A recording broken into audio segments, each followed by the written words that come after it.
안녕하세요. 김어준의 뉴스공장, 이것만은 알아야 할 아침 뉴스. ERU, 이름 오랜만에 들으시죠? 주말 특근에서만 들을 수 있는 이름입니다.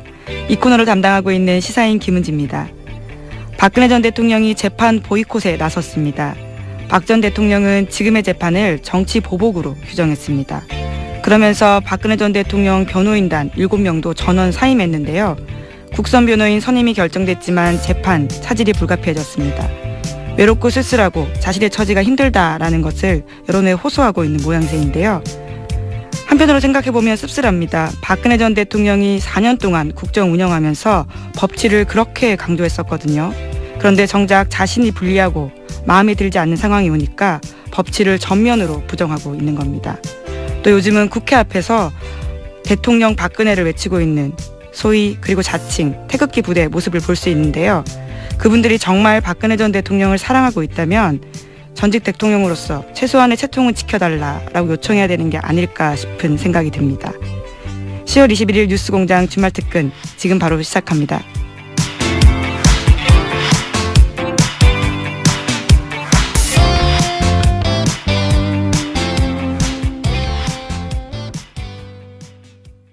네, 시사인 주진우 기자와 안홍구 전 대구지방국세청장의 MB 프로젝트 벌써 8탄입니다.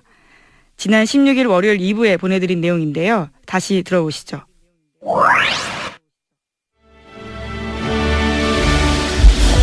자, 주진우 기자, 안홍구 청장님 나오셨습니다. 안녕하십니까? 안녕하십니까? 안녕하십니까? 네. 지금 검색어 1위가 닿습니다. 네. 저희가 오랫동안 질문해 왔는데, 실제 이제 조사도 있겠죠? 네, 수사팀에서 지금 뉴스공장 몰아듣기하고 그다음에 몰아듣기. 시사인 지금 계속 읽고 있습니다. 자, 몰아듣기. 예. 왜냐하면 실제 다스 관련 뉴스들이 굉장히 많이 나오고 있으니까. 예. 예. 자, 우리가 시작한 지가 거의 2달이 다 돼가는 주진우 기자 그 사이에 또 초기에 공개했던 문서 이외에 취재한 거 없나요? 네. 취재한 거 많습니다. 그 중에 다는 얘기하지 말고 네. 일부만 얘기하자면 지금 다스에서 이시영 씨의 차명 회사가 하나 나왔지 않습니까? 그렇죠. 일요신문에 의해서 네. 다스의 계열사가 80개 정도 됩니다. 그리고 계열사가 80개. 네. 그리고 협력업체 네, 주요 협력업체가 10여 개 있는데 그거 대부분 알짜 회사는 다 이시영 겁니다. 그러니 동료 기자들의 추격 보도 부탁드리겠습니다. 이시영 씨가 이 다스의 협력업체들 중에 중국의 협력업체 네 곳은 협력업체가 아니죠. 중국의 자회사 네 곳은 이미 대표가 돼 있고 그거 외에 국내 협력업체가 80여 개가 되는데 그중에 이제 매출을 제대로 내는 아주 알짜 회사들은 사실상 이시영 씨가 지배하는 것으로 추정된다. 이런 거죠? 네. 그리고 또 하나 각하는 땅을 사랑하셨어요. 그래서 다스 공장 주변에 있는 땅 그리고 경주 포항 고속도로 주변에 있는 땅 그리고 금강휴게소 경부고속도로 금강휴게소 주변의 땅 이 부분에 알짜배기 땅들을 이명박 주변에 알짜배기 땅들이 숨어 있습니다. 더더욱 재밌는 것은 다스 소유 그리고 이명박 친인척 소유 중에 땅이 용도 변경돼 가지고 갑자기 임야가 상업지구로 바뀐다던가 도로가 난다던가 다스 주변 그러니까 그 경주 다스 공장 주변에 이런 일이 많이 있습니다. 이거에 대한 보도도 부탁드리겠습니다. 네. 제가 혼자 다 하면 재미없잖아. 책임도 없지만 다 할 수도 없어요. 예. 실제 일요신문이 이제 보도를 했죠. 일요신문 지금 얘기한 것과 연장선상의 맥락에서 2개 회사를 지목해서 의심스럽다라고 저희가 브리핑에서도 잠깐 다뤘는데 SM이라는 회사가 있는데 여기는 이제 이시영 씨, 이명박 전 대통령 아들 이시영 씨가 직접 회사를 설립한 곳이고 그런데 이 회사는 다스로부터 대부분의 물량을 하청받는 곳이고 현대차가 다스한테 물량을 주면 다스가 고스란히 SM에 주는 거죠. 그렇습니다. 예. 그러니까 먹고 살 걱정이 없는 거죠.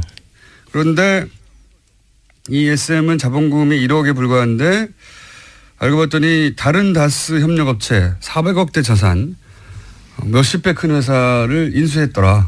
보통 거꾸로인데 요 뉴스가 하나 나왔죠. 예. 예, 그 한 40배 정도 되는 회사를 먹은 거죠. 자산 규모로 봤을 때. 그러면 이시영 씨, 이명박 전 대통령의 이제 자녀인데 그분이 40배 정도 되는 자산을 가져가지고 그 다스 물량을 다 그쪽에서 받는 것입니다. 그렇죠. 그럼 이제 소위 말하는 일감 몰아주기가 되는 것이죠. 그렇죠. 다스가 그러니까 다스는 안정적으로 현대자동차로부터 물량을 받아서 매출이 뭐 조 단위가 나고 있으니까요. 그 물량을 받은 다음에 하청업체에 고스란히 넘겨주는 거죠. 그렇죠. 네. 그 재벌들이 이제 제 2세 승계를 할 경우에 그 일감 몰아주기를 통해서 일단 종잣돈을 만든 다음에 뭐 상장을 해서 상장 차익을 남긴다든지 해서 그 자금으로 또 다른 주식을 취득하고 해서 승계하는 그런 구조로 지금 가고 있는 것이고요. 그리고 저 작년 12월 달부터 이제 그 중국 법인들 그 전부 다 법정 대표를 바꿨지 않습니까? 그 내용을 등기부등본을 중국 등기부등본을 보니까 대부분 넘길 수 있는 건 다 넘겼더라고요. 그러니까 안 그러면 그 다른 사람 대표로 되어 있는 것은 중국인들로 보이는 그러니까 아마 합작회사 형태로 설립이 돼서 마음대로 할 수 없는 거를 제외한 거는 다 넘기는 것 같아요. 그리고 그 일요신문에서 보도된 내용 중에 두 번째가 있죠. 두 번째. 제가 그걸 잠깐 요약하자면 SB 이제 지금 얘기한 이제 그 SM이라는 회사 이 회사가 너무 많이 나와요. 근데 제가 추린 건데도 이렇게 다른 회사 이름도 많이 나오지만 오늘은 이제 두 개. 이게 이명박 집안의 특징입니다. 회사를 자꾸 만들어가지고 자기도 몰라요. 자기도. 그래서 지난번에 김재정 씨가 돌아가셨을 때 청와대에서 난리 나서 빨리 가져와 봐라. 내 재산이 얼마나 있느냐 이렇게 물어본 거예요. 근데 이것도 있었어? 이런 거였습니다. 어쨌든 회사 이름이 굉장히 많이 등장하는데 일요신문의 특종도 회사 이름이 굉장히 많이 등장하는데 BBK도 엄청 많이 등장하죠.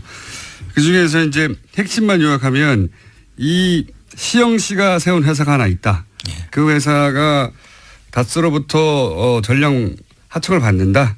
그런데 이 회사는 1억짜리 자본금인데 또 다른 다스의 협력업체 훨씬 등치가 40배가 큰 회사를 인수해버렸다. 훨씬 작은 회사가 그 돈을 어디서 났을까? 뭐 이런. 그런데 이게 이제 대기업들이 경영권 승계할 때 하는 방식이다. 예. 재벌들이 협력업체에다 일감을 몰아준 다음에 그 회사가 사실상 알짜가 회사가 되는 거죠. 지배력을 가지고. 두 번째 이제 얘는 뭐냐면 지금 얘기한 이 SM이라는 회사하고 같은 주소지에 있는 회사입니다. 예. 같은 주소지에 있는 회사. 이게 또 특징이죠. 이명박 전 대통령과 관련된 사건들의 특징이 이겁니다. BBK도 다 같은 데 있었거든요. LK이니 뭐 이런 회사들이 다 같은 건물에 같은 사무실 쓰고 같은 계좌에서 나온 돈으로 이제 용품 구입하고 같은 경리를 쓰고. 눈 가리고 아웅 작전이라고. 네. 고급 작전인데 어쨌든 같은 회사 같은 주소지에 SB 글로벌 로지스라는 회사가 있습니다. 이 회사의 특이점은 뭐냐면 이 회사의 매출은 뭐 50억 한 70억 정도 되는데 자산이.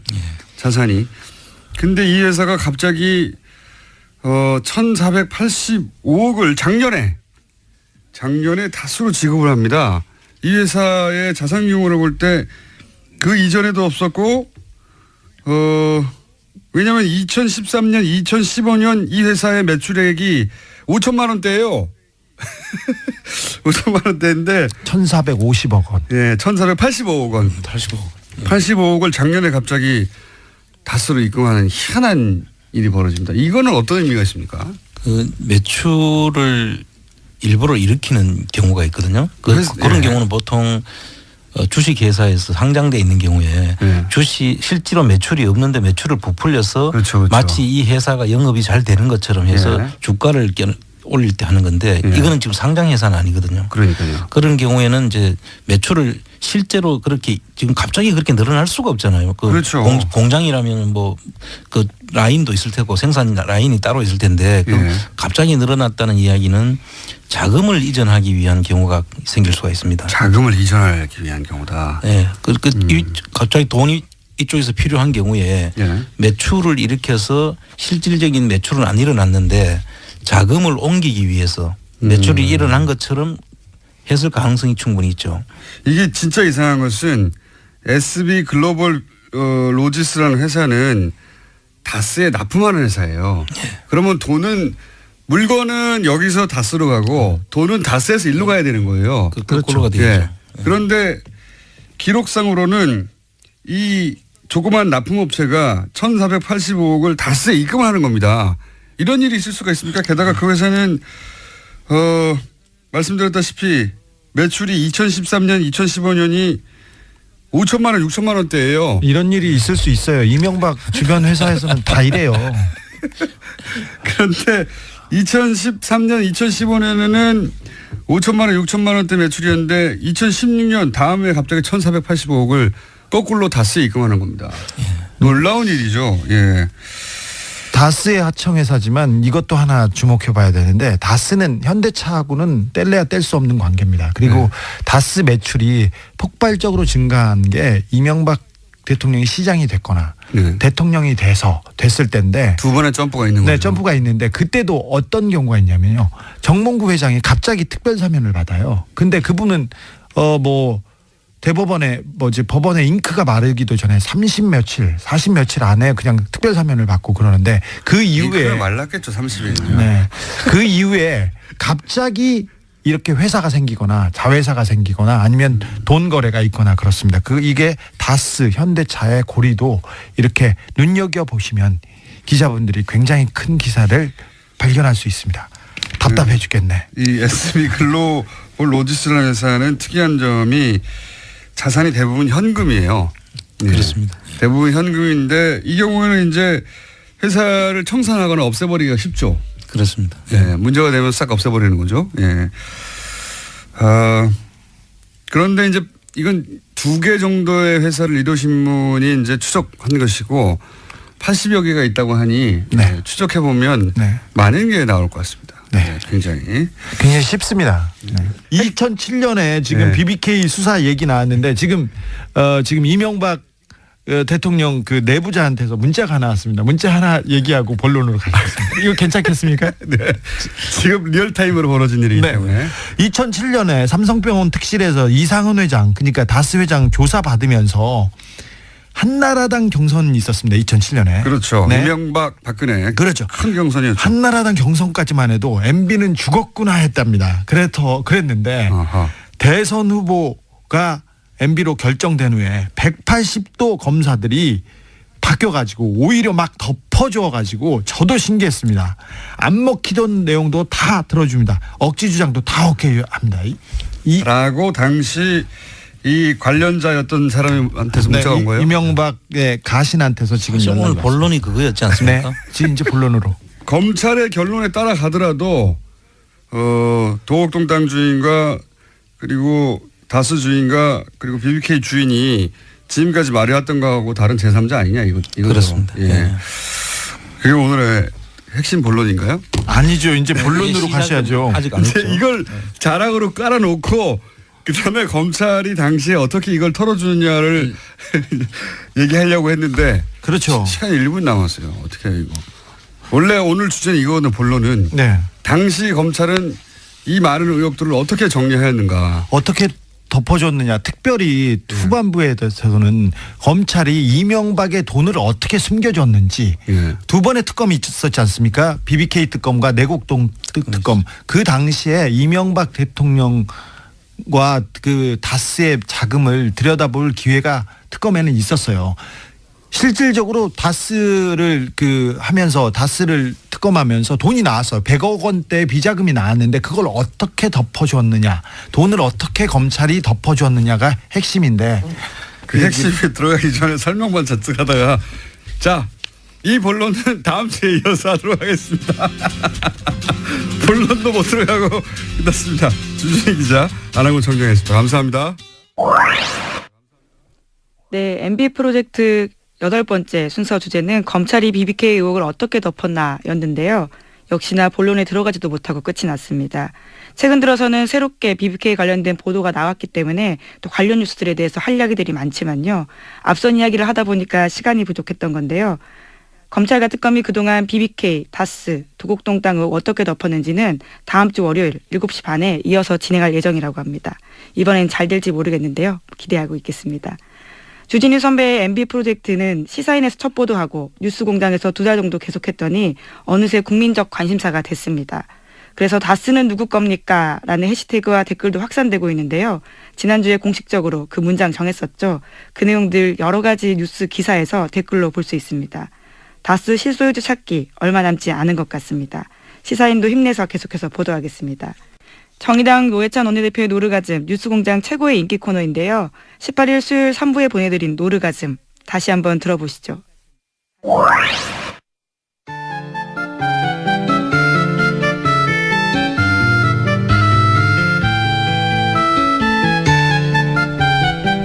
노르가즘.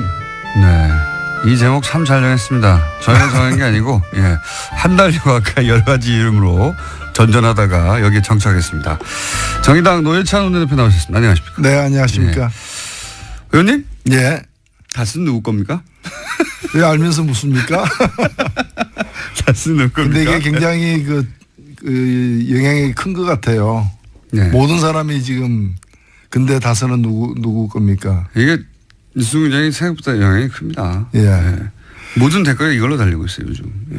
그 제가 그래서 국정감사에서 물어보려고 그래요. 검찰총장한테. 다른 질의 다 하고 난 뒤에 근데 다스는 누구 겁니까? 제가 질문을 예고했으니까 검찰총장님 답변 준비해 주십시오. 아니 그리고 윤석열 지검장도 증인으로 채택되지 않았습니까? 네. 윤석열 지검장도 법사위는 아니지만 예, 예. 저 증인으로 채택된 걸로 아는데. 그죠? 아, 그렇습니까? 제가 알기로는 그런데. 예. 거기 다른 위에 가서 다른 상임위원회니까. 네, 가서 뭐 구경 가서 하시면 안 돼요? 다스는 누구 거냐? 이 질문이 중요한 질문이에요, 사실은. 굉장히.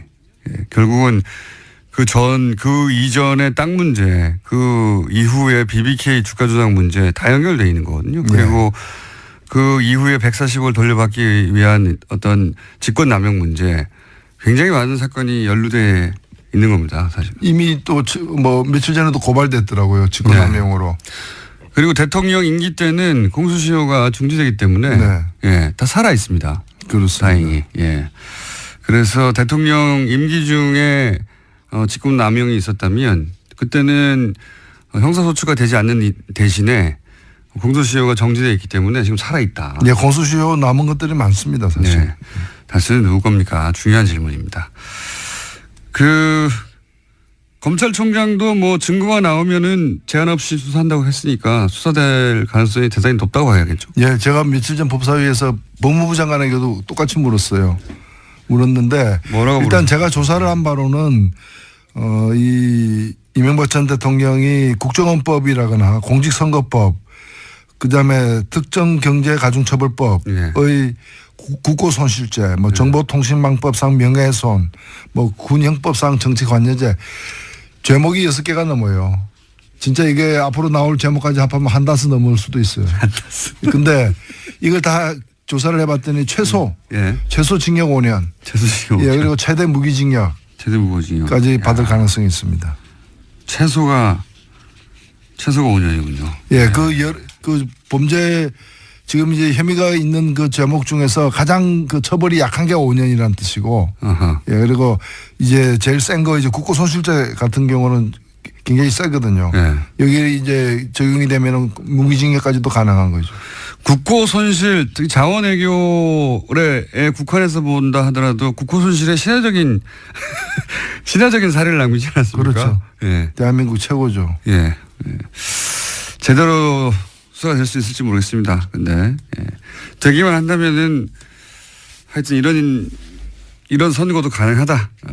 근데 우리가 박근혜 전 대통령 때도 그랬지만은 탄핵이 과연 가능할까는 네. 많이 언급이 됐지만 구속되고 재판받는 것까지는 사실은 그까지 진척되리라고는 생각 못한 상상을 분들도 잘 못했죠. 많습니다. 지금도 한 전직 대통령이 감옥에 있는데 예. 그 전직 대통령을 또 집어넣는다는 게 가능할까 예. 이렇게 생각하는 분들 많지만은 이거는 인간의 의지가 가능하게 만드는 것이 아니라 예. 본인들이 저질러 놓은 어떤 그 명백한 지울 수 없는 예. 없앨 수 없는 증거 그 증거들이 이 상황을 만들어내는 거거든요. 맞습니다. 예, 그래서 그 증거는 누가 지금 새로 만드는 게 아니라 본인들이 다 만들어 놓은 거 밭에서 고구마 캐듯이 밭을 갈다 보면 자꾸 나오기 때문에 이제 그게 제 발로 들어가는 거죠 사실은. 그래서 누가 밀어넣는 게 거의 아니고. 뭐 그래서 지금 뭐 남태령국에 거의 넘었어요 이제. 좀 더 가면은 이제 예, 안양 의왕시 포일동 서울구치소 그게 있죠. 예. 남태령 고개를 넘었다고 합니다. 예. 남태령 고개를 넘었다고 하고. 실제 지난번 이미 2008년에 특검이 있었지 않습니까? 예. 예. 2007년이었나요? 특검이 있었는데 당시 특검에 참여했던 이제 검사들의 이야기를 들어보면 그때도 지금 얘기하는 거하고 상관없이 다스 관련해서 대략 한 150억 원 가까운 비자금 이거는 언론의 보도가 크게 안 됐죠. 그렇죠. 예. 특검이 그 비자금을 발견했다는 거 아닙니까? 예. 지금 매사 나오는 얘기지만 비자금을 발견했고 당시에 그 퇴임 후에 사저 마련을 위해서 예. 갖고 있던 그 돈이 그 비자금으로 나왔다는 거를 한 단계만 더 수사하면은 그렇죠. 이제 확인될 수 있는 예. 그런 상태에서 덮어버린 거죠. 자, 박근혜 전 대통령이 이제 정치보복이라고 자신은 이제 20년을 받든 30년을 받든 상관 않겠다고. 예. 상관 않으시는 분의 그동안의 행태는 아니었어요, 사실. 예. 그 이번에 발표한 걸 보면은 본인이 직접 썼다고 하는 거 아니에요. 근데 믿기진 않습니다만 저는. 예. 예. 너무 근데 고급한 어휘들이 사용해가지고. 일단 한마디로 요약하면 나는 무죄다 이거. 그렇죠. 나를 예, 정치적으로. 두 마디로 하면은 이제 최순실은 유죄다. 나는 무죄다. 이렇게 돼요. 속았다는 거 아닙니까 본인이. 그렇죠. 예, 주장을. 한 사람에 대한 믿음이 상상조차 하지 못한 배신으로 되돌아왔다. 그러니까 최순실이 유죄이면 확실하다. 그러나 나는 무죄다.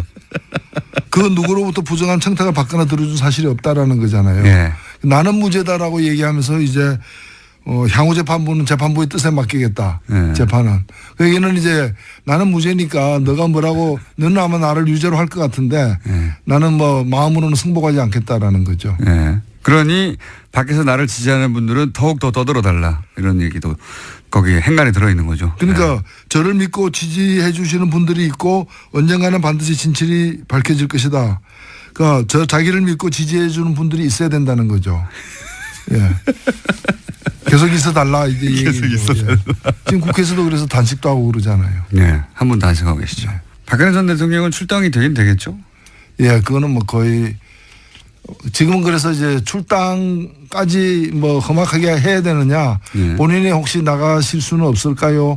라고 이렇게 연락을 하고 있는 것 같습니다. 그게 이번 주에 이루어지고 있는 일이라고 봐야죠. 본인이 혹시 나갈 수는 없을까요? 다소 공손하게 예. 그렇게 물어봤는데 박근혜 전 대통령이 나는 그런 생각 없다. 나 지금 내 코가 석자다. 이러고 있는 상황이고요. 그래서 그렇죠. 예. 좀 부드럽지는 않겠지만 그래도 출당을 해버릴 것 같다. 예. 그렇지 않고서는 바른정당에서는 단 한 사람도 오지 못할 뭐 명분 자체가 너무 없어서 아마도 박근혜 전 대통령 출당하는 게 이렇게 힘들고 큰일이다 만든 다음에 출당시킨 다음에 이제 자 했으니 와라 이렇게 만들려고 하겠죠. 예, 출당을 스스로 나가는 것보다 출당하는 게 사실 자유한국당에서는 뭔가 이렇게 청산을 한 것처럼 보여지는 그런 효과도 있을 면이 것 예. 같아요. 예.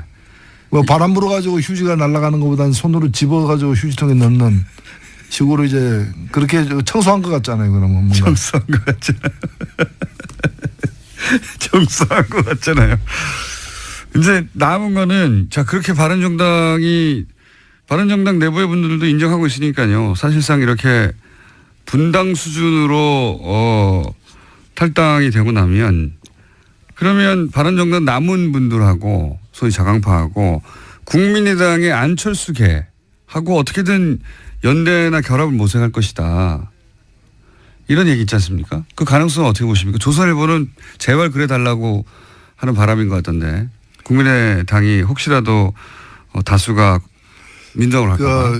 가지 않겠다고 생각하는 분들 이른바 그 자강파. 예, 바른정당. 바른정당 내 자강파들은 다시 또 분석해 보면은 친국민의당, 예. 그 국민의당과의 뭔가의 어떤 관계 모색으로 적극적으로는 통합, 그 소극적으로는 어떤 공동 교섭단체 구성 예. 이런 방식으로다가 그 활로를 개척하고 싶어하는 분들이 있고 예. 또 다른 한편으로는 충분한 시간을 갖고서 자유한국당의 변화를 지켜보자. 예. 들어가긴 들어갈 건데 지금은 아니다. 네, 아니다라는 거죠. 네. 이제 그런 분들이 또 있습니다. 그러니까 그 같지 않은 거죠. 그래서 만약에 남는다고 일부가 간다고 해서 나머지가 다 빠른 시일 내에 국민의당과 어떤 관계를 모색한다는 것은 사실은 그렇게 현실적이지 않다고 봅니다. 그렇지만 이제 국민의당 입장에서는 거꾸로 이삭줍기를 하려고 예? 당연히 노력하지 않겠습니까? 그렇죠. 그리고 국민의당은 특히 국민의당의 이제 그 주류들 예. 같은 경우에는 일단 대통령 선거를 늘 다음 대통령 선거를 의식하고 모든 걸 지금 예. 이제 하려고 하고 있기 안철수 때문에 대표 중심으로. 예.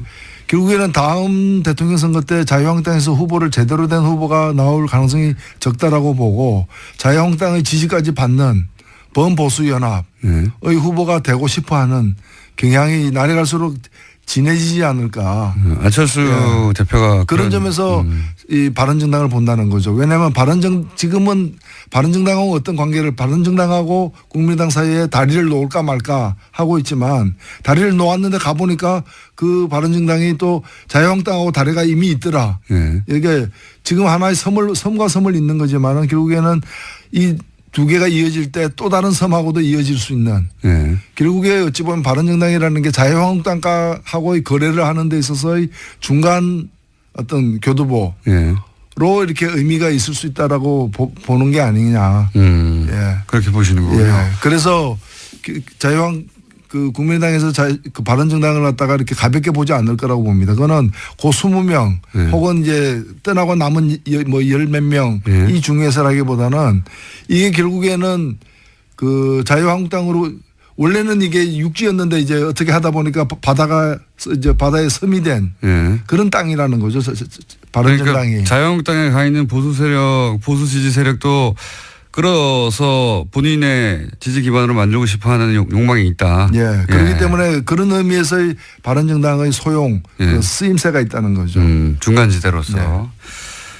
그 중간에 우리가 바른정당 끌어가는 거 보면 우리는 보수까지도 다 포함할 수 있는 그런 정치 세력이다라고 주장하고 싶은 안철수계가 있는 것이고 또 그러니까 이런 거죠. 뭐 내가 보수로 전향했다가 아니고 아니 뭐 보수도 나를 지지하네. 뭐 이렇게 되는 거죠. 자, 그러면은 정의당의 국감 전략은요? 저희들은 촛불 국감입니다. 촛불 국감. 예, 저희들은 그 우리 촛불을 들었던 우리 국민들이 이게 나라냐라고 외쳤을 때 여러 가지 우리나라의 어떤 적폐라거나 또는 잘못된 정책 노선 등을 이제 시정하고 싶어하는 그런 요구들이 이제 팽배했던 것이고 그걸 관철하는 그런 국감이 돼야 된다 이렇게 생각하고 지금 준비를 하고 또 그렇게 하고 있습니다. 자, 오늘 여기까지 듣겠습니다. 지금까지 정의당의 노회찬 원내대표였습니다. 감사합니다. 네, 감사합니다. 뉴스공장 주말 특근에서는 스튜디오 밖 풍경도 전해드리고 있습니다. 노회찬 원내대표가 이날 방송에서 새 신발을 신고 왔는데요.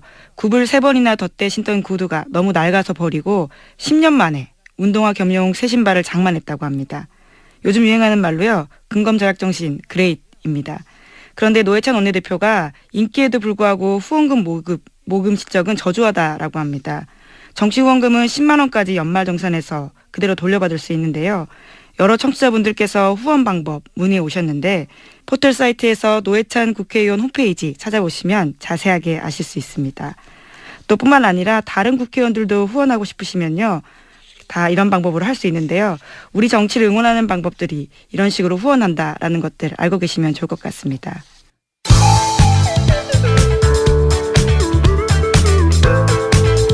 뉴스의 깊이가 다릅니다. 최고의 뉴스 생산자 김어준입니다.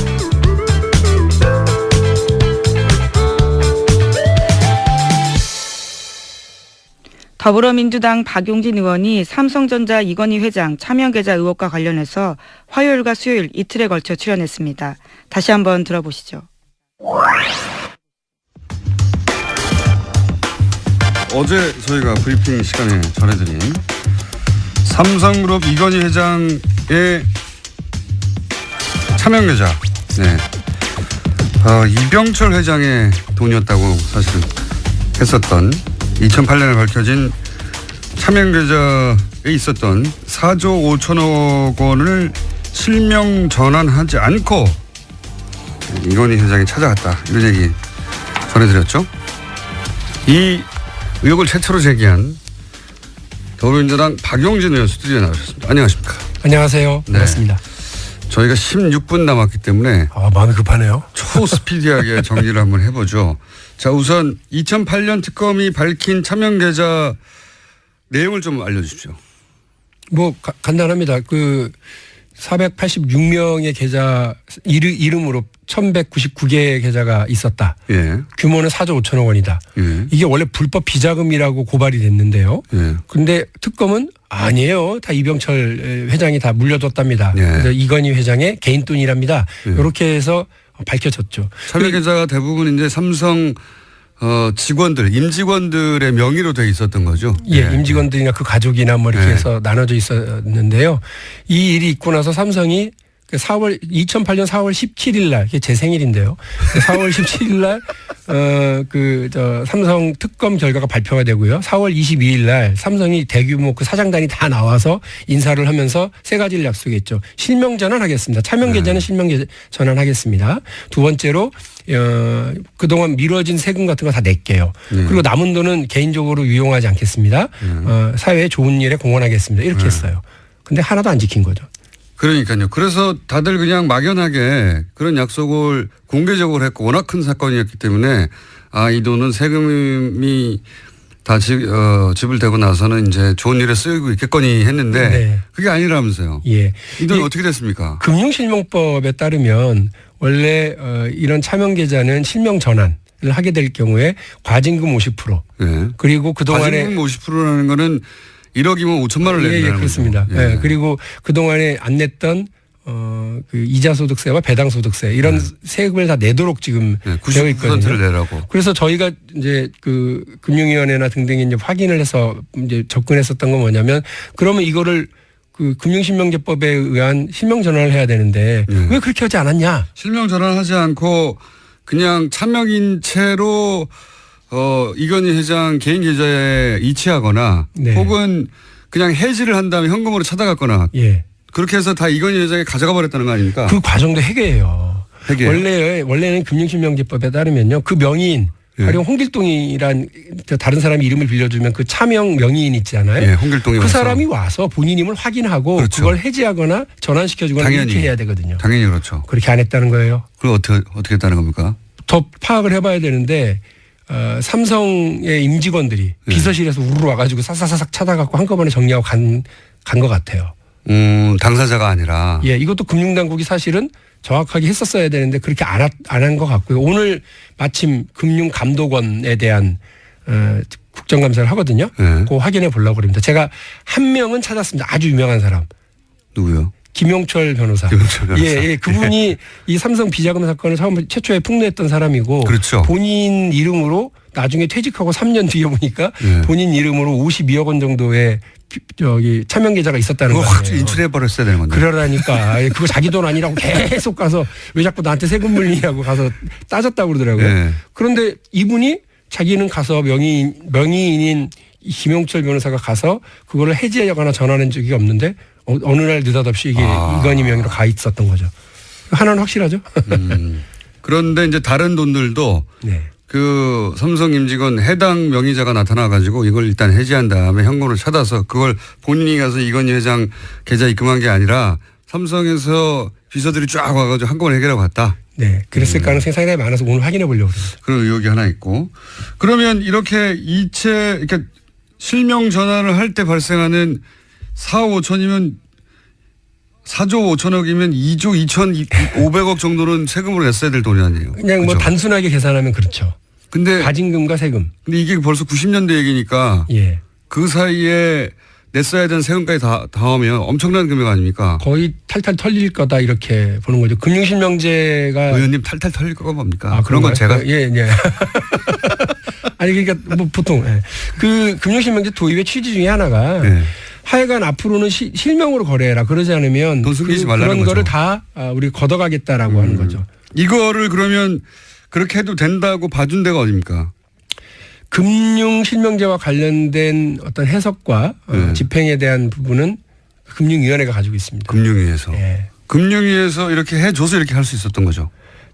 제가 어제 그렇게 주장을 했습니다. 금융위원회 국정감사에서요. 삼성이 금융위도 속이고 예를 들어서 다 개인이 개별적으로 가서 하고 그랬는데 금융위가 몰랐다 이런 건 있을 수 없는 그런 건 거죠. 아닙니다. 왜냐하면 어쨌든 삼성은 2008년 4월 22일 날 차명 계좌는 실명전환을 하겠다고 약속을 했고 세금 내겠다고 약속을 했죠.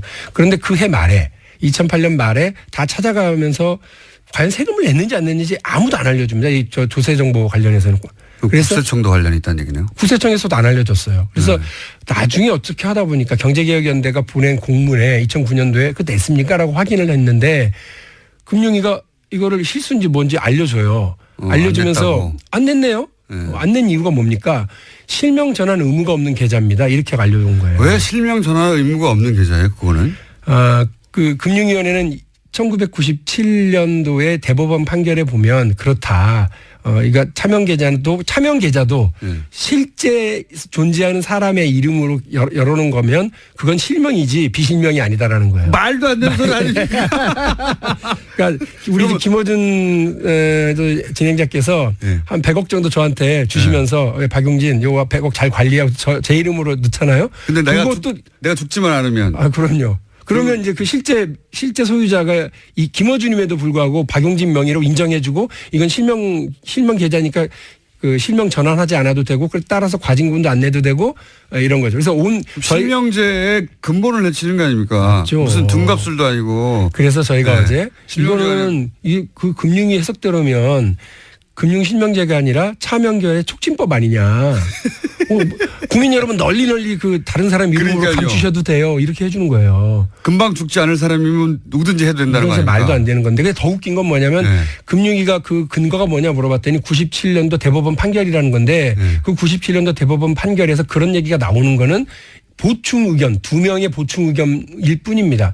이 보충 의견이라고 하는 건 법적 해석 효력이 하나도 없어요. 그렇죠. 참고 의견일 뿐이에요. 소수 의견으로 나온 건데. 그럼 더 웃긴 건 뭐냐.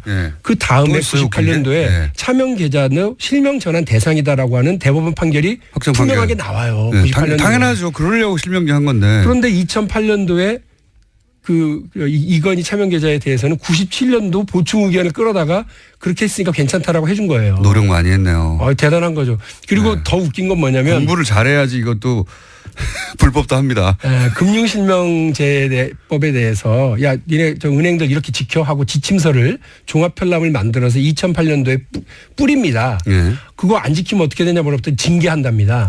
근데 거기에 어떻게 되어 있느냐면 차명 계좌도 실명 전환 대상이니까 그렇게 조치하라라고 하는 안내가 다 나가요. 당연하지 않습니까? 그거는 너무나. 그리고 더 상식적으로도. 그리고 더 웃긴 건 거기에 9개의 그 대법원 판례가 쭉 소개가 됩니다. 이런 대법원 판례가 있으니까 이렇게 지켜야 돼라고 소개를 하는데 그 중에 이건희 차명 계좌는 실명 전환 의무가 없어요. 그래서 세금도 안 내고 과징금도 안 내요라고 해석을 했었던 97년도 보충 의견이 있는 그 대법원 판례는 없어요. 그러니까 삼성만 특별하게 예외적으로 봐준 거 아닙니까? 제가 그렇게 볼 수밖에 없죠. 그렇게 볼 수밖에 없죠. 이건 누가 가졌는지 파헤쳐 봐야 되겠네요. 저는 그렇게 해볼 생각입니다. 큰 건 잡으신 것 같아요. 누가 잡은 겁니까 이거? 저희 어제 보좌진들이 훌륭하죠. 그리고 이 과정을 계속해서 추적해오는 경제개혁연대라든지 참여연대라든지 이런 분들이 있어요. 그래서 이분들하고 계속 협업으로 해왔고 또 이 과정까지 오는 데 있어서도 뭐 대단한 노력들을 했습니다. 제가 말씀드린 것처럼 국세청도 정보 안 알려주고요. 금융위도 안 알려주고요. 그 저희가 접근할 수 있는 방법이 하나도 없는 거예요. 그렇죠. 안 알려주면 어떻게 그나마 합니까? 국회의원이니까 이 자료 내놔라 저 자료 내놔라 입장 내놔라라고 하면 이렇게 일이 만들어질 수 있으니까 역시 자동차에도 정치도 면허증이 필요하다 이런 생각을 최근에 많이 해요.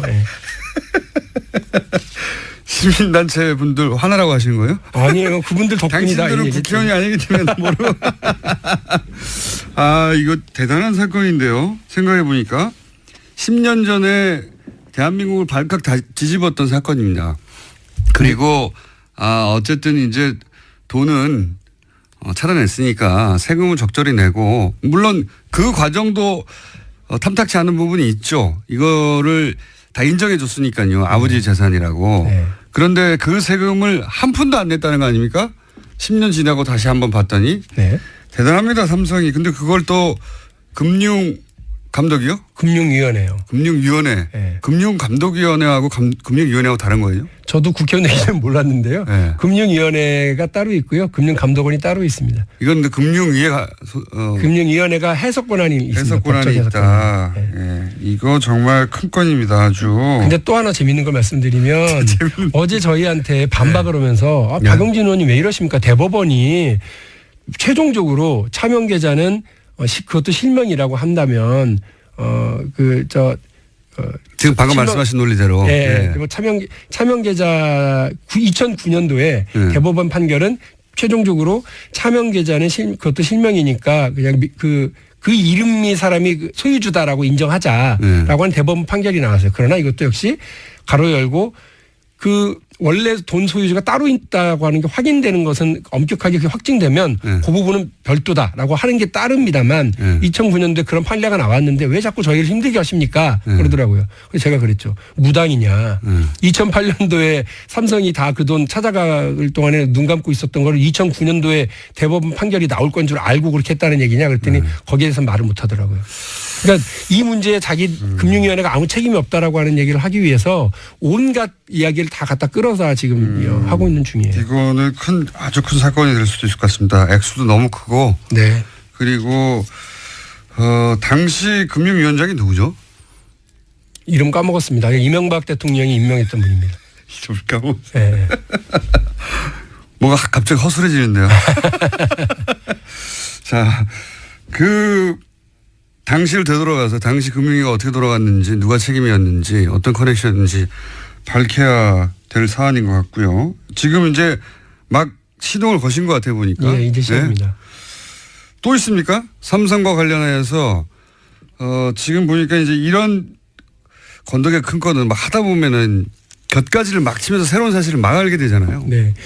제가 이제 정말 하고 싶은 얘기는 뭐냐면 지금 우리 대통령만 바뀌고 아무것도 안 바뀌었다는 거예요. 그러니까 문재인 대통령만 들어오고 청와대만 어쨌든 개혁 의지가 있는 분들이 좀 들어가 있는 거죠.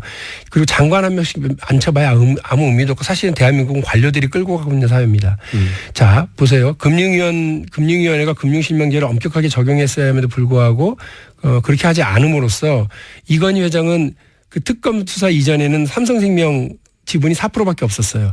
그런데 그거 다 이건희 개인 재산이다라고 해주는 바람에 20%가 됩니다. 그렇죠. 그게 다 자기 재산으로 전환된 거죠. 네, 삼성생명 이득 엄청난. 삼성생명의 일대 주주가 됩니다. 그런데 삼성생명을 우리가 주목해야 되는 이유는 삼성 그룹 전체를 지배하는데 핵심 고리인 삼성전자 등치가 제일 크거든요.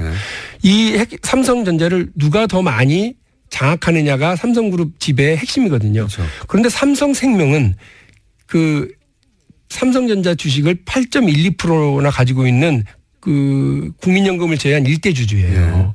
그러니까 이건희는 이번 특검 조사 결과와 금융위원회 그런 해석 덕분에 삼성생명 최대 주주가 돼서 삼성전자를 지배하고 삼성그룹 전체를 지배하는 꼭지점에 딱 섰어요. 지배 권한을 굉장히 강화했네요. 네, 오히려 이건희한테 큰 도움이 됐죠. 또 하나는 위기를 기회로 극복해낸 대단하죠. 삼성의 예술인데요. 예. 또 하나가 있습니다. 네. 보호목 감독 규정이라는 게 있습니다. 보호목 감독 규정에 따르면 이게 핵심인 게 뭐냐면 우리 사회에는 금산분리 원칙이라고 하는 자본시장법이 있잖아요. 금융자본과 산업자본을 분리해야 된다. 그렇습니다. 그렇게 해서 한마디로 삼성생명이 삼성전자를 지배하면 안 된다는 거죠. 그렇죠. 그래서 정해놨습니다. 네 전체 재산의 3% 이내로만 가지고 있어야 돼 했거든요. 근데 20%가 돼버렸잖아요. 이거 어떻게 처리했어요? 그런데 삼성생명이 가질 수 있는 게 그러니까 6조 정도예요. 삼성전자 주식에. 근데 전체 지금 보면 26조 정도를 가지고 있습니다. 그러니까 20조 이상이 오버가 된 겁니다. 네. 어떻게 이런 해석이 가능할까? 보호목 감독 규정이 이거 계산을 시가총액으로 안 하고 취득 원가로 합니다. 다시 말해서 지금 거래되는 가격 계산이 아니라 옛날에 3%를 샀으면 예. 옛날 가격으로 예. 이게 아무리 주가가 뛰어도 그냥 3%로 계산해 준다. 그러니까 20년 전에 샀어도 옛날에 5만 원일 때 샀으니까 지금 267만 원이 넘고 있는 삼성전자 주식을 5만 원으로 계산할 수 있도록 열어줬는데 그러면 은행 보호모엔 이렇게 계산해도 된다고 해줬잖아요. 네. 은행, 저축은행, 증권 다른 데는 다 어떻게 했냐면 시중 가격으로 계산하도록 되어 있어요. 그건 너무 당연하죠. 너무 당연하죠. 그런데 예, 여기만 1% 취득했는데 내가 주식 뻥 뛰어가지고 근데 이 보호목 감독 예. 규정에 혜택을 보는 예. 회사가 두 개가 있습니다. 보험회사 전체가 혜택을 보는 게 아니라 예. 혜택을 보는 게 삼성이 주로 삼성생명과 삼성화재 많이 혜택을 봅니다. 두 군데만 혜택을 보고 있습니다. 그러니까 예술적이네요. 이런 관료들의 이런 해석 권한 이런 것들이 이렇게 악용돼서요. 법도 뛰어넘고 국민적 합의도 뛰어넘고 이러고 있다는 겁니다. 그게 지금 말씀하신 건 두 가지 사건이 연결된 사건이에요. 연결돼 있습니다. 예. 쌍끌이에요. 그러니까 쌍둥이 특혜예요. 비장을 차단했어요.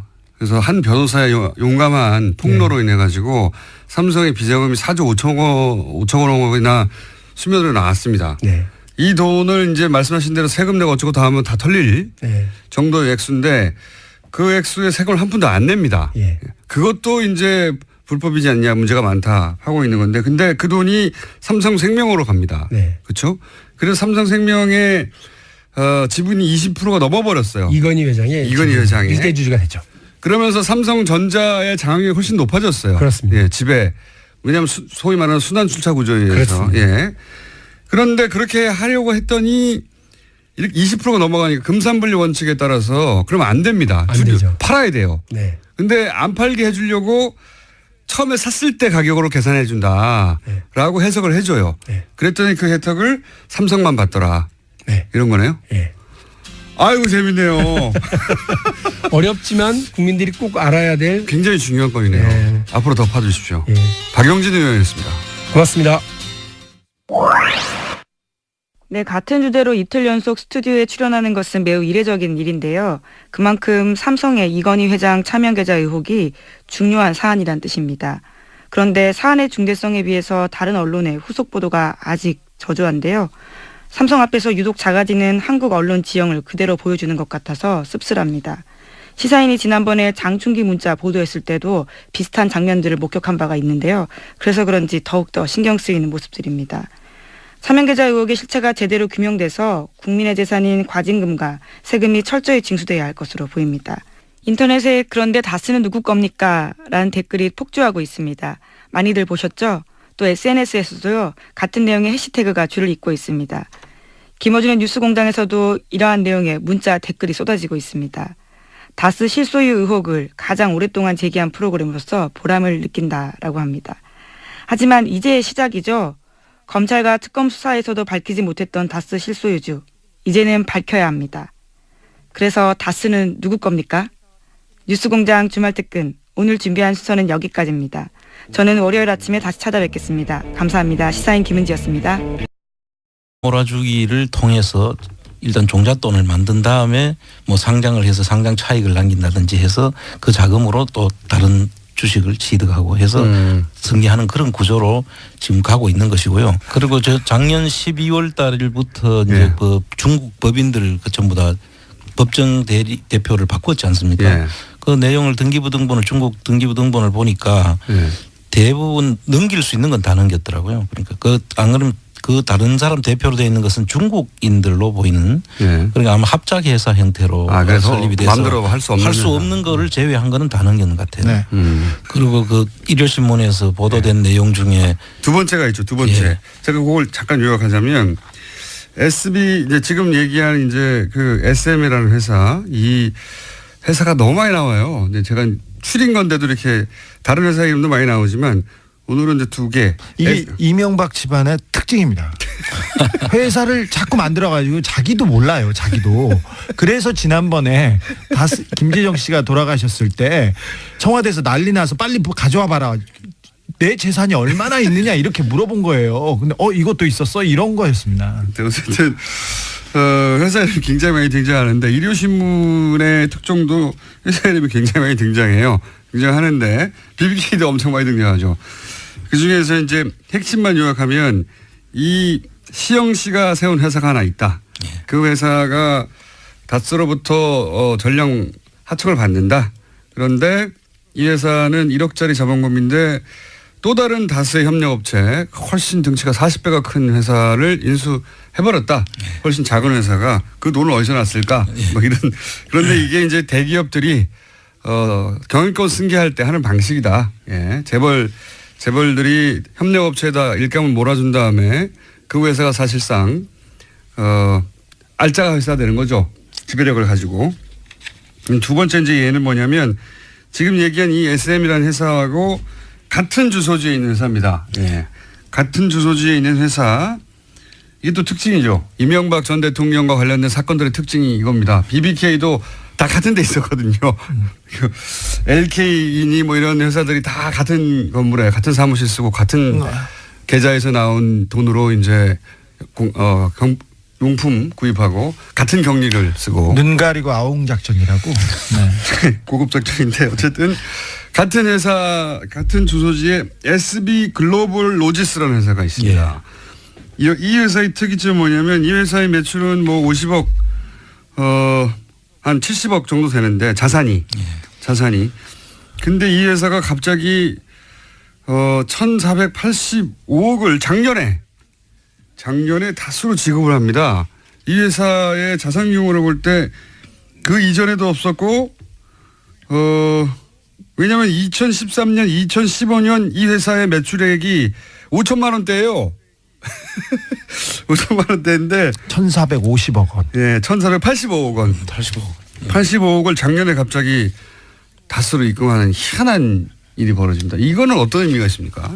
그 매출을 일부러 일으키는 경우가 있거든요. 그런 경우는 보통 주식회사에서 상장돼 있는 경우에 실제로 매출이 없는데 매출을 부풀려서 그렇죠. 마치 이 회사가 영업이 잘 되는 것처럼 해서 주가를 올릴 때 하는 건데 이거는 지금 상장회사는 아니거든요. 그러니까요. 그런 경우에는 이제 매출을 실제로 그렇게 지금 갑자기 그렇게 늘어날 수가 없잖아요. 그렇죠. 공장이라면 뭐 그 라인도 있을 테고 생산 라인이 따로 있을 텐데 갑자기 늘어났다는 이야기는 자금을 이전하기 위한 경우가 생길 수가 있습니다. 자금을 이전하기 위한 경우다. 네. 갑자기 돈이 이쪽에서 필요한 경우에 매출을 일으켜서 실질적인 매출은 안 일어났는데 자금을 옮기기 위해서 매출이 일어난 것처럼 했을 가능성이 충분히 있죠. 이게 진짜 이상한 것은 SB 글로벌 로지스라는 회사는 다스에 납품하는 회사예요. 그러면 물건은 여기서 다스로 가고 돈은 다스에서 일로 가야 되는 거예요. 거꾸로가 되죠. 그런데 기록상으로는 이 조그만 납품업체가 1,485억을 다스에 입금하는 겁니다. 이런 일이 있을 수가 있습니까? 게다가 그 회사는 말씀드렸다시피 매출이 2013년, 2015년이 5천만 원, 6천만 원대예요. 이런 일이 있을 수 있어요. 이명박 주변 회사에서는 다 이래요. 그런데 2013년, 2015년에는 5천만 원, 6천만 원대 매출이었는데 2016년 다음에 갑자기 1,485억을 거꾸로 다스에 입금하는 겁니다. 놀라운 일이죠. 예. 다스의 하청회사지만 이것도 하나 주목해 봐야 되는데 다스는 현대차하고는 뗄래야 뗄 수 없는 관계입니다. 그리고 다스 매출이 폭발적으로 증가한 게 이명박 대통령이 시장이 됐거나 대통령이 됐을 때인데 두 번의 점프가 있는 거죠. 네, 점프가 있는데 그때도 어떤 경우가 있냐면요. 정몽구 회장이 갑자기 특별 사면을 받아요. 근데 그분은 대법원에 법원에 잉크가 마르기도 전에 30 며칠, 40 며칠 안에 그냥 특별 사면을 받고 그러는데 그 이후에 잉크가 말랐겠죠. 30일이면. 네. 그 이후에 갑자기 이렇게 회사가 생기거나 자회사가 생기거나 아니면 돈 거래가 있거나 그렇습니다. 이게 다스 현대차의 고리도 이렇게 눈여겨 보시면 기자분들이 굉장히 큰 기사를 발견할 수 있습니다. 답답해 죽겠네. 이 SB 글로벌 로지스라는 회사는 특이한 점이 자산이 대부분 현금이에요. 그렇습니다. 대부분 현금인데 이 경우에는 이제 회사를 청산하거나 없애버리기가 쉽죠. 그렇습니다. 문제가 되면 싹 없애버리는 거죠. 그런데 이제 이건 2개 정도의 회사를 일요신문이 이제 추적한 것이고 80여 개가 있다고 하니 네. 추적해 보면 네. 많은 게 나올 것 같습니다. 네. 굉장히 쉽습니다. 네. 2007년에 지금 네. BBK 수사 얘기 나왔는데 지금 이명박 대통령 그 내부자한테서 문자가 나왔습니다. 문자 하나 얘기하고 본론으로 가겠습니다. 이거 괜찮겠습니까? 네. 지금 리얼타임으로 벌어진 일이기 네. 때문에 2007년에 삼성병원 특실에서 이상은 회장 그러니까 다스 회장 조사 받으면서 한나라당 경선이 있었습니다. 2007년에. 그렇죠. 네. 이명박 박근혜 그렇죠. 큰 경선이었죠. 한나라당 경선까지만 해도 MB는 죽었구나 했답니다. 그랬는데 아하. 대선 후보가 MB로 결정된 후에 180도 검사들이 바뀌어가지고 오히려 막 덮어줘가지고 저도 신기했습니다. 안 먹히던 내용도 다 들어줍니다. 억지 주장도 다 오케이 합니다. 라고 당시 이 관련자였던 사람한테서 문자가 온 거예요? 이명박의 가신한테서 지금 오늘 연락이 본론이 그거였지 왔습니다. 않습니까? 네, 지금 이제 본론으로. 검찰의 결론에 따라가더라도 도곡동 주인과 그리고 다스 주인과 그리고 BBK 주인이 지금까지 말해왔던 거하고 다른 제3자 아니냐 이거죠. 그렇습니다. 예. 네. 그게 오늘의 핵심 본론인가요? 아니죠. 이제 본론으로 가셔야죠. 아직 안 이제 했죠. 이걸 자랑으로 깔아놓고 그다음에 검찰이 당시에 어떻게 이걸 털어주느냐를 얘기하려고 했는데 그렇죠. 시간이 1분 남았어요. 어떻게 해요 이거. 원래 오늘 주제는 이거는 본론은 네. 당시 검찰은 이 많은 의혹들을 어떻게 정리하였는가. 어떻게 덮어줬느냐. 특별히 후반부에 대해서는 검찰이 이명박의 돈을 어떻게 숨겨줬는지 예. 두 번의 특검이 있었지 않습니까? BBK 특검과 내곡동 특검. 그 당시에 이명박 대통령과 그 다스의 자금을 들여다볼 기회가 특검에는 있었어요. 실질적으로 다스를 하면서 다스를 특검하면서 돈이 나왔어요. 100억 원대 비자금이 나왔는데 그걸 어떻게 덮어줬느냐, 돈을 어떻게 검찰이 덮어줬느냐가 핵심인데 그 핵심에 들어가기 전에 설명만 잔뜩 하다가 자, 이 본론은 다음 주에 이어서 하도록 하겠습니다. 본론도 못 들어가고 끝났습니다. 주진희 기자, 안하고 청정했습니다. 감사합니다. 네, MB 프로젝트 8번째 순서 주제는 검찰이 BBK 의혹을 어떻게 덮었나였는데요.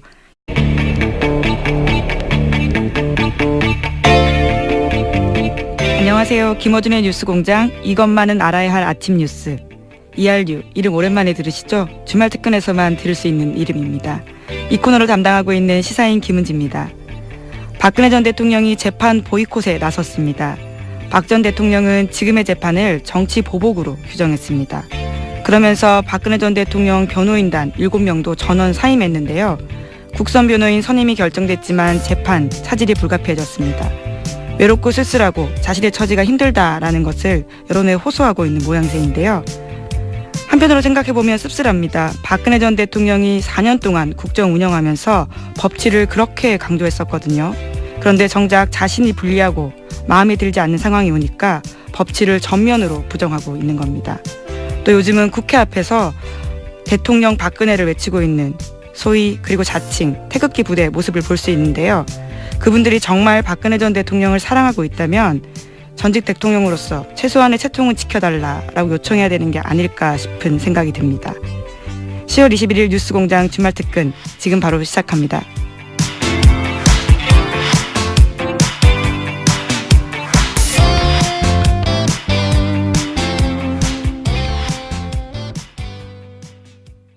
네, 시사인 주진우 기자와 안홍구 전 대구지방국세청장의 MB 프로젝트 벌써 8탄입니다.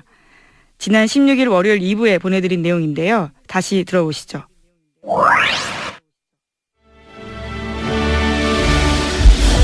자, 주진우 기자, 안홍구 청장님 나오셨습니다. 안녕하십니까? 안녕하십니까? 안녕하십니까? 네.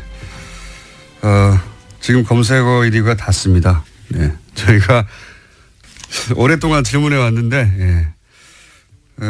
실제 이제 조사도 있겠죠? 네, 수사팀에서 지금 뉴스공장 몰아듣기하고 그다음에 시사인 지금 계속 읽고 있습니다. 자, 몰아듣기. 예. 왜냐하면 실제 다스 관련 뉴스들이 굉장히 많이 나오고 있으니까. 예. 예. 자, 우리가 시작한 지가 거의 2달이 다 돼가는 주준희 기자 그 사이에 또 초기에 공개했던 문서 이외에 취재한 그거 없나요? 네. 지지한 거 많습니다. 그 중에 다는 얘기하지 말고. 네. 일부만 얘기하자면. 지금 다스에서 이시영 씨의 차명 회사가 하나 나왔지 않습니까? 그렇죠. 일요신문에 의해서. 네.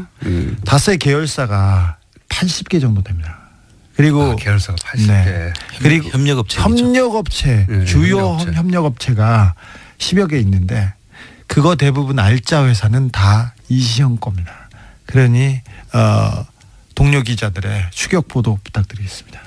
이시영 씨가 이 다스의 협력업체들 중에 중국의 협력업체 네 곳은 협력업체가 아니죠. 중국의 자회사 네 곳은 이미 대표가 돼 있고 그거 외에 국내 협력업체가 80여 개가 되는데 그중에 이제 매출을 제대로 내는 아주 알짜 회사들은 사실상 이시영 씨가 지배하는 것으로 추정된다. 이런 거죠. 네. 그리고 또 하나 각하는 땅을 사랑하셨어요. 그래서 다스 공장 주변에 있는 땅 그리고 경주 포항 고속도로 주변에 있는 땅 그리고 금강휴게소 경부고속도로 금강휴게소 주변의 땅 이 부분에 알짜배기 땅들을 이명박 주변에 알짜배기 땅들이 숨어 있습니다. 더더욱 재밌는 것은 다스 소유 그리고 이명박 친인척 소유 중에 땅이 용도 변경돼 가지고 갑자기 임야가 상업지구로 바뀐다던가 도로가 난다던가 다스 주변 그러니까 그 경주 다스 공장 주변에 이런 일이 많이 있습니다. 이거에 대한 보도도 부탁드리겠습니다. 네. 제가 혼자 다 하면 재미없잖아. 재미도 없지만 다 할 수도 없어요. 네. 실제 일요신문이 이제 보도를 했죠. 일요신문 지금 얘기한 것과 연장선상의 맥락에서 두 개 회사를 지목해서 의심스럽다라고 저희가 브리핑에서도 잠깐 다뤘는데 SM이라는 회사가 있는데 여기는 이제 이시영 씨 이명박 전 대통령의 아들 이시영 씨가 직접 회사를 설립한 곳이고 그런데 이 회사는 다스로부터 대부분의 물량을 하청받는 곳이고 현대차가 다스한테 물량을 주면 다스가 고스란히 SM에 주는 거죠. 예. 그러니까 먹고 살 걱정이 없는 거죠. 그런데 이 SM은 자본금이 1억에 불과한데 알고 봤더니 다른 다스 협력업체 400억대 자산 몇십 배 큰 회사를 인수했더라. 보통 거꾸로인데 요 뉴스가 하나 나왔죠. 예. 예, 그 한 40배 정도 되는 회사를 먹은 거죠. 자산 네. 규모로 봤을 때. 그러면 이시영 씨, 이명박 전 대통령의 이제 자녀인데 그분이 40배 정도 되는 자산을 가져가지고 그 다스 물량을 다 그쪽에서 받는 것입니다. 그렇죠. 그럼 이제 소위 말하는 일감 몰아주기가 되는 것이죠. 그렇죠. 다스가 그러니까 다스는 안정적으로 현대자동차로부터 물량을 받아서 매출이 뭐 조 단위가 나고 있으니까요. 그 물량을 받은 다음에 하청업체에 고스란히 넘겨주는 거죠. 그렇죠. 네. 그 재벌들이 이제 제 2세 승계를 할 경우에 그 일감